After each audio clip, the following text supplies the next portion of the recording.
rekor pelatih terbaik di dunia saat ini mungkin dipegang sama nama-nama besar kayak Pep Guardiola atau Carlo Ancelotti. Tapi gimana jadinya kalau posisi manajer dan peracik strategi kita serahkan sepenuhnya ke sebuah AI? Ya, di video kali ini gue menantang AI Gemini buat ngeracik starting line up terbaik versi dia di game Super Kick-Off. Tantangannya nggak main-main. Tim racikan Gemini ini bakal gue cemplungin ke kerasnya kompetisi Premier League. Dan kita bakal lihat dalam waktu 3 musim apakah kecerdasan buatan ini bisa membawa timnya jadi penguasa baru di Eropa atau justru malah jadi badut benua. Langsung aja kita bedah formasi pertamanya. Di musim pertama Gemini langsung memilih formasi menyerang klasik, yaitu 4-3-3. Dan jujur, pilihan pemainnya benar-benar mengerikan.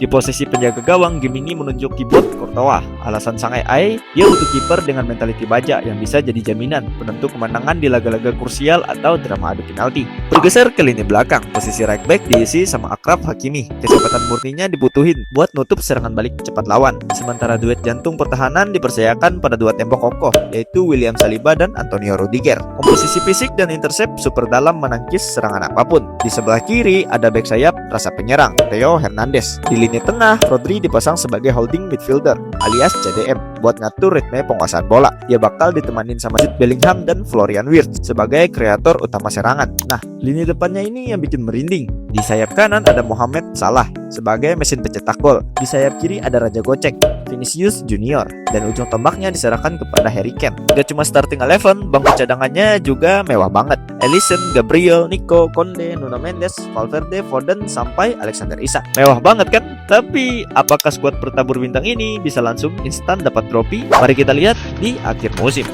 Oke, kita udah sampai di akhir musim pertama dan ternyata realita nggak seindah teori AI. Kita mulai dari kompetisi FA Cup. Langkah game ini harus terhenti sangat-sangat cepat di babak 32 besar. Yang bikin nyesek, mereka kalah lewat drama adu penalti melawan Brighton. Padahal tadi alasannya pilih Courtois buat adu penalti kan, tapi takdir berkata lain.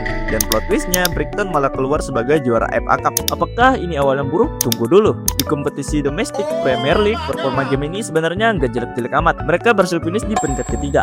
Memang sih belum bisa juara karena masih di bawah dominasi Manchester City dan Arsenal yang kejar-kejaran di posisi 1 dan 2. Kesimpulannya, musim pertama berakhir tanpa trofi. Tapi ini bukan awal yang buruk karena peringkat 3 artinya Gemini berhasil mengamankan tiket kasta tertinggi Eropa musim depan, UEFA Champions League. Masuk ke musim kedua, Gemini melakukan pergerakan yang bikin gua shock. Di bursa transfer secara mengejutkan, sang AI memutuskan buat melepas dua bintang utamanya, Harry Kane dan Mohamed Salah. Alasannya cukup masuk akal, tapi lumayan berani. Kedua pemain ini dinilai sudah memasuki fase penurunan performa alias mulai kemakan usia. Sebagai gantinya, Gemini mendatangkan dua pemain baru, Bukayo Saka dari Arsenal dan Oli Watkins dari Aston Villa. Di musim kedua ini ada perubahan di starting line up. Saka langsung masuk mengisi posisi sayap kanan menggantikan Salah. Sementara posisi striker utama diisi oleh Alexander Isak yang naik kelas dari bangku cadangan buat ngegantiin Harry Kane. Watkins sendiri diplot sebagai pelapis. Gimana hasilnya? Mari kita intip akhir musim kedua.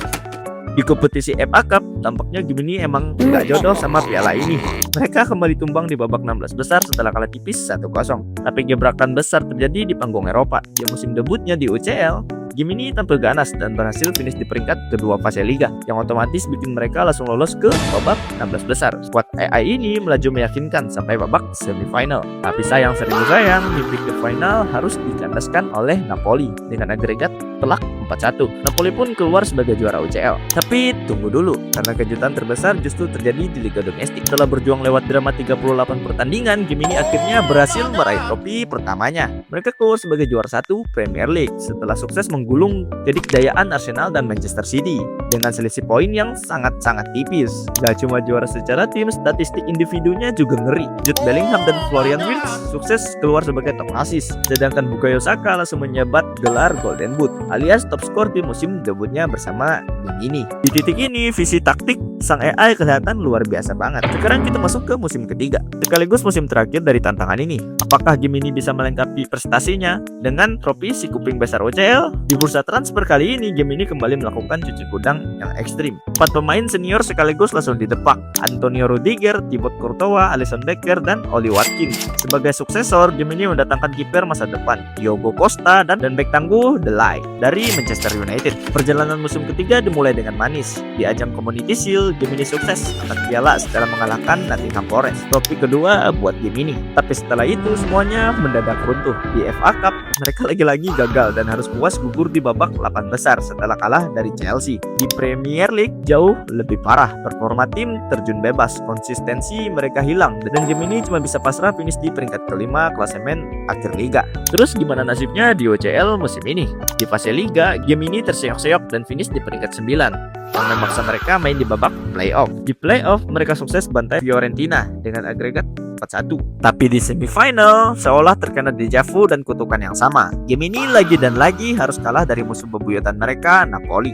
2 musim berturut-turut, mimpi Eropa Gemini dipatahkan oleh tim yang sama di babak yang sama. Pada akhirnya Bayern Munchen yang keluar sebagai juara UCL. Jadi kesimpulannya, eksperimen kita kali ini menyerahkan taktik sepenuhnya ke AI Gemini dalam 3 musim menghasilkan total 2 trofi, 1 Premier League dan 1 Community Shield. Target menguasai Eropa gagal total karena tembok tebal bernama Napoli.